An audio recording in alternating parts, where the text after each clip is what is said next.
Inkuru nziza ya Yezu Kristo nk'uko yanditswe na Matayo. Nkako bizomera nk'umuntu yagira afate urugendo, araheza ahamagara abasuku biwe, abashinga ibintu vyiwe. Umwe amuha amatalenta 5, uwundi amuha 2, uwundi nawe amuha 1. Eka umwe wese amuha ibikwiranye n'ubushobozi bwiwe, aca afata urugendo. Ubwo nyene umwe yari yaronse amatalenta 5, aragenda arayakoresha, yunguka ayandi 5. N'umwe wabiri agira uko nyene, yunguka ayandi 2. Uwari yaronse 1 nawe aragenda afurura ivu, azikamwo amahera ya shebuja. Haciye igihe kinini, shebuja wa nyabasuku aragaruka, abasaba kwerekana ivyo bakoze. Uwari yaronse amatalenta 5 aregera amuhereza n'ayandi 5, avuga ati: "Muhanyi, wari wasigaranye amatalenta 5, ngaya ayandi 5 nungutse." Shebuja aramubwira ati: "Ni vyiza musuku mwiza kandi w'umwizigirwa. Kuwabaye umwizigirwa muri bike, nzogushinga n'ibiruta. Ingo unezerwe hamwe na shobuja." Uwari yaronse amatalenta 2 nawe aregera avuga ati: "Muhanyi, wari wasigaranye amatalenta 2, ngaya yandi 2 nungutse." Shebuja aramubwira ati: "Ni vyiza musuku mwiza kandi w'umwizigirwa. Kuwabaye umwizigirwa muri bike, nzogushinga n'ibiruta. Ingo unezerwe hamwe na shobuja." Uwari yaronse italenta 1 nawe nyene aregera avuga ati: "Muhanyi, ndazi ko uri umuntu ahambara, usoroma aho utateragiye, ukegeranya ivyo utabije. Nagize ubwoba, ndagenda nzika italenta yawe mwivu, none ngivyo ivyawe." Shebuja aramwishura ati: "Musuku mubi kandi w'ikinebwe, wari uzi ko nsoroma aho ntateragiye, nkegeranya ivyo ntabije. Uba rero waranshirira amahera yanje mu bubiko, hanyuma ngarutse nkasubizwa ivyanje hamwe n'inyungu. Ni mu mwaka rero iyo talenta, mu gihe ubufise amatalenta 10. Nkako uri n'ico afise wese bazomwongerereza, agire vyinshi. Nayo umuntu ataca afise, nawe bamwake n'ico yari afise. Nayo uwo musuko w'imburakimazi, nimumute hanze mu mwijima, ahari amarira no gukomanya amenyo." Iryo ni ijambo ry'Imana. Bakristo bavukanyi, mwaramutse neza. Uyu munsi umukama Imana yacu yaduteye iteka ridasanzwe, aduha kuramuka, none ubu naho akaba ahejeje kudushikiriza ijambo ryiwe. Mu ijambo ry'Imana rero turiko turinovora, naho twahumviye ibintu byinshi kandi bidufitiye akamaro kanini, dusanga hanini ryashimikiye kwihindukira ryiwe.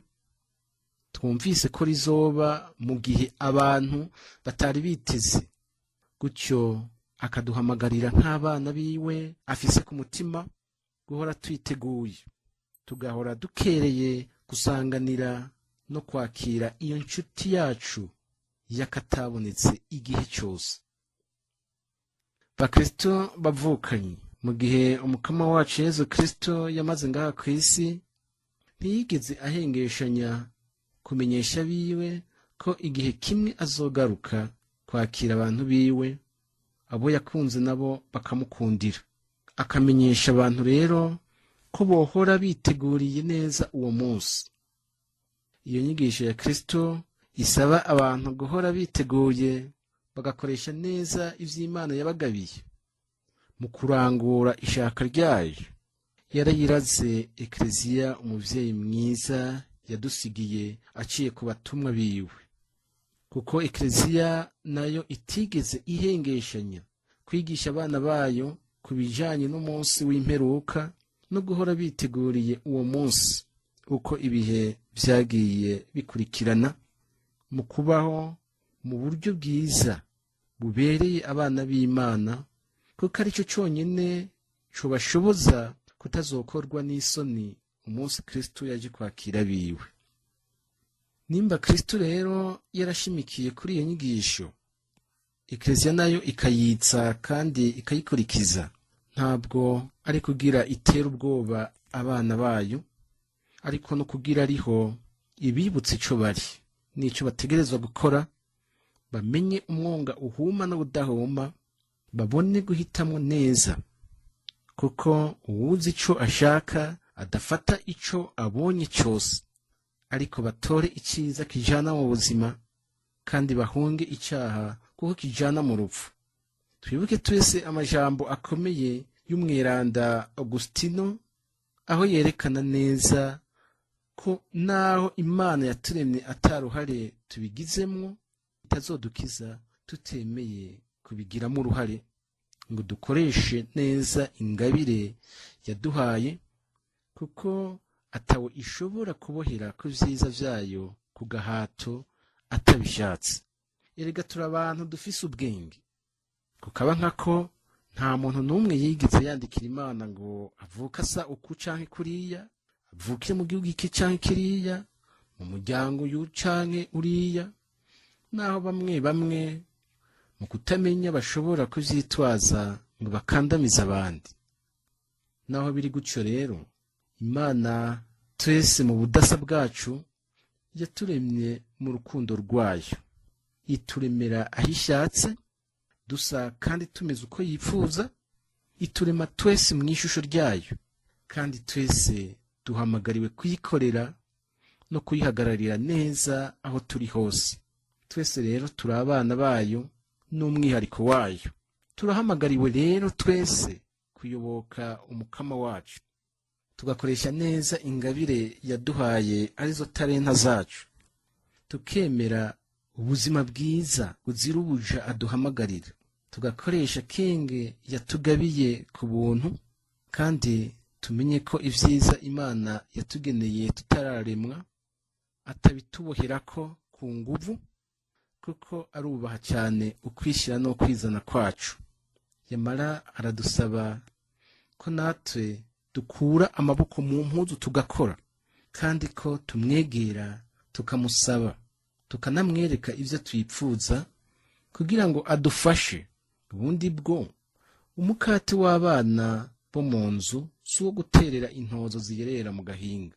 Nimba rero umukama wacu atumenyesha ko umunsi umwe azogaruka, ntabwo vyari bikwiye gutera ubwoba abantu, ahubwo vyari bikwiye kubatera umunezero, bigatuma barushirizaho kumwitegurira mu kumwimika mu buzima bwabo, kuko atakiryoshe nko kwibonera Imana tukibanira iminsi yose y'ubuzima bwacu.